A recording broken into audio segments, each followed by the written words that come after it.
பிளாஸ்டிக்கை நம்ம ஒழிச்சே தீரணும் அப்படின்னு சொல்லிட்டு எல்லாரும் சொல்கிறாங்க நம்மக்கிட்ட. பிளாஸ்டிக்கை நானாடா இந்த சமுதாயத்துக்கு கொண்டு வந்தேன்.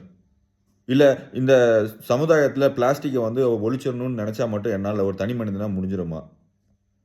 பிளாஸ்டிக்க நான் மஞ்சள் பை எடுத்துட்டு சுத்திக்கிட்டு இருந்த ஒரு ஆளு. எனக்கு தெரிஞ்சு நான் ஸ்கூல் படிக்கிறப்பயே எனக்கு நல்லா ஞாபகம் இருக்கு. மஞ்ச பை தான் எடுத்துட்டு போவேன். எதனா காய்கறி வாங்கணும்னா, இல்லன்னா வந்து அந்த பிளாஸ்டிக்ல கட்டின ஒயர் கூடைய தான் கொண்டு போவேன்.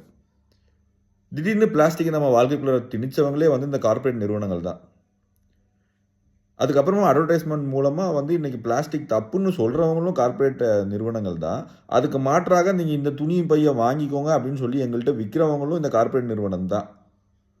அதனால இந்த பூமிய நாசம் படுத்துறதுக்கும் எங்களுக்கும் எந்த சம்மந்தமும் கிடையாது. உண்மையா பார்த்தீங்கன்னா, நமக்கும் அதுக்கும் எந்த சம்மந்தமும் கிடையாது பாஸ். இவங்களா கொண்டு வந்தாய்ங்க. வியாபார நோக்கத்தோட. ஈஸியா இருந்தது. மார்க்கெட்டிங் பண்றதுக்கு, பேக்கிங் பண்றதுக்கு எல்லாத்துக்கும். அதுக்கப்புறமா இவங்களே இது ஒரு பிரச்சனைன்னு சொல்லிக்கிட்டாய்ங்க.